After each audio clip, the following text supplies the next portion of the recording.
bersih dan sehat. Bersih dan sehat itu ada dua hal, bisa terkait diri sendiri dan juga terkait lingkungan dari sekitar kita. Jadi ada yang PHBS untuk diri sendiri, untuk badan, ada juga yang untuk lingkungan, yaitu dua-duanya penting. Nah, untuk contoh untuk diri sendiri, pasti dari mulai kebiasaan mandi, cuci tangan, dan sebagainya. Itu kalau bisa fisik ya, kebersihan fisik. Hari ini ngumpul juga ini dalam rangka PHBS, tapi PHBS-nya tentang kesehatan rohani. Ya. Nah, dalam kesempatan hari ini Bapak ingin mengajak untuk membahas bahwa pola itu adalah sebuah kebiasaan ya. Pola hidup itu sebuah kebiasaan yang teratur. Jadi yang namanya pola itu harus berulang, teratur secara rutin gitu ya. Bapak ingin mengajak terkait kebersihan lingkungan khususnya.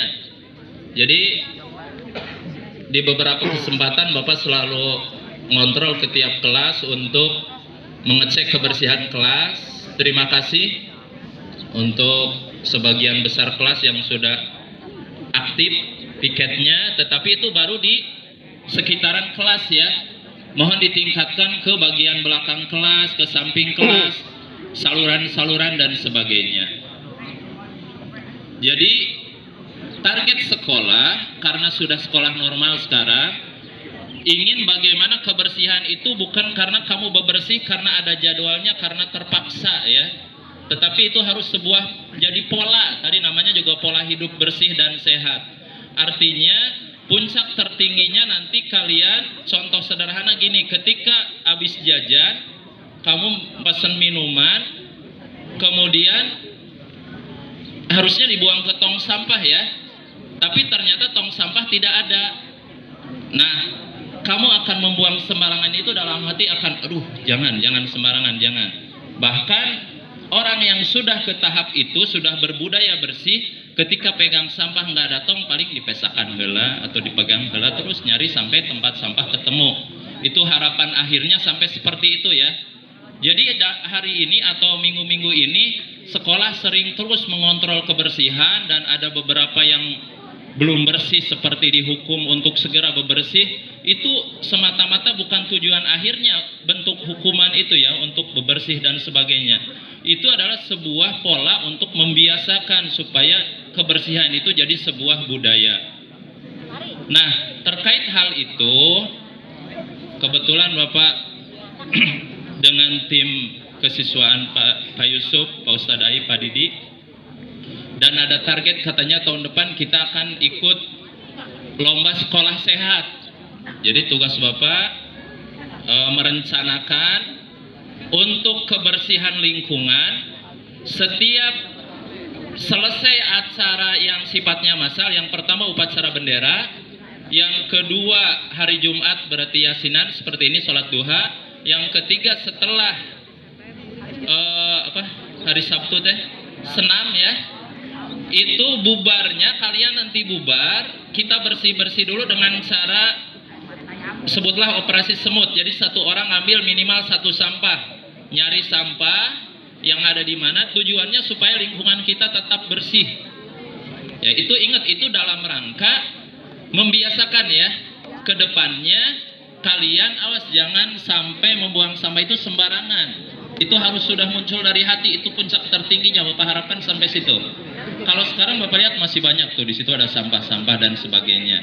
Nah, sebelum ke tahap itu ada prosesnya. Nah, untuk prosesnya sekali lagi setiap hari Senin, Jumat dan Sabtu Bapak membuat program.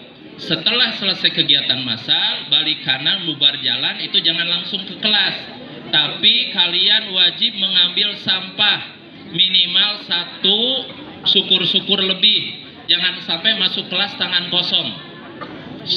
Simpen ke tong sampah yang ada di depan kelasnya masing-masing. Untuk tahap awal supaya ada controlling, ada pengawasan, Bapak sudah menugaskan dari tim OSIS.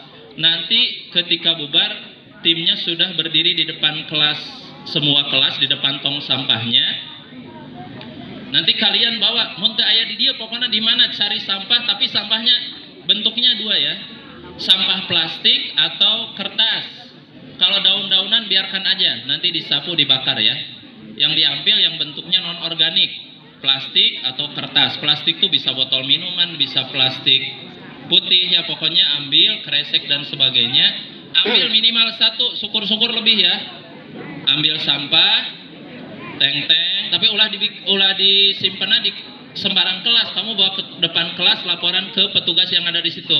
Saya boleh masuk, saya sudah bawa sampah, simpan ke tong sampah. Harapannya kan di sini nggak ada tuh sampah ya.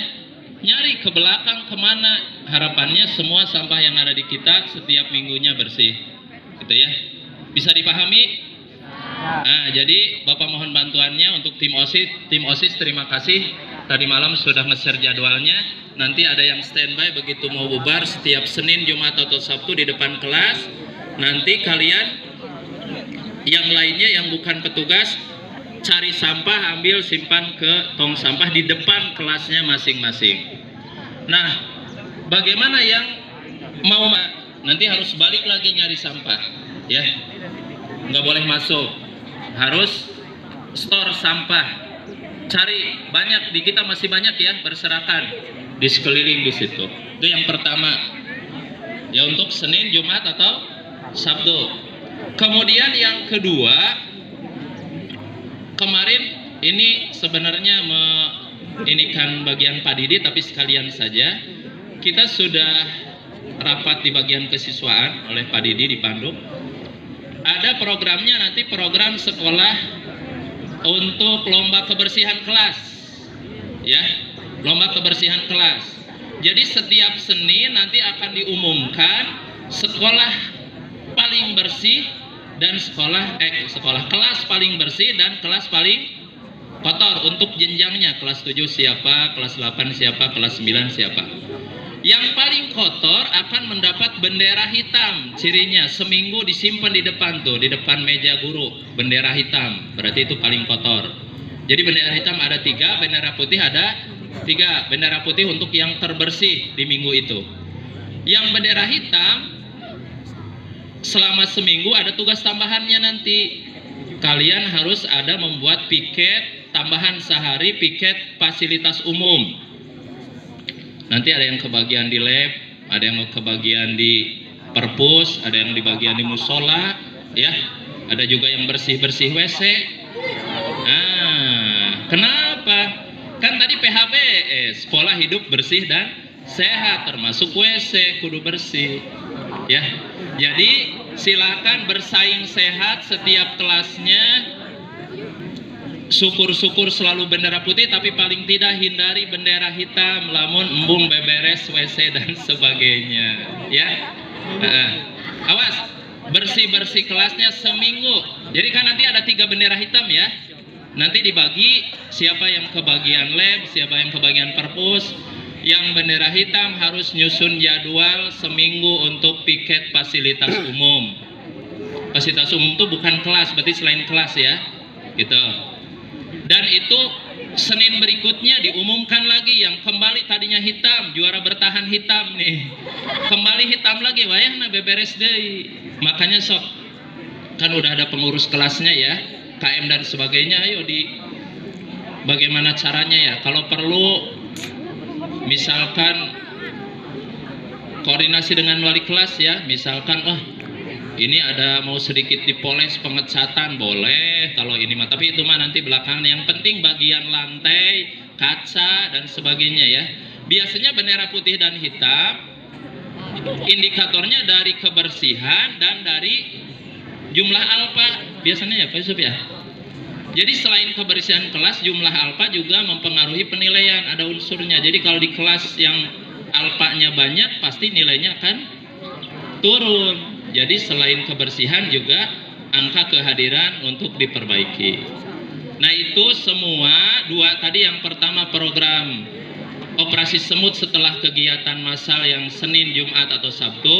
Yang kedua lomba kebersihan kelas, mohon dipersiapkan mulai sekarang selalu bersih bagian kelas, baik bagian dalam, bagian luar sampai saluran maupun bagian belakang kelas. Ya. Itu semua kita rencanakan.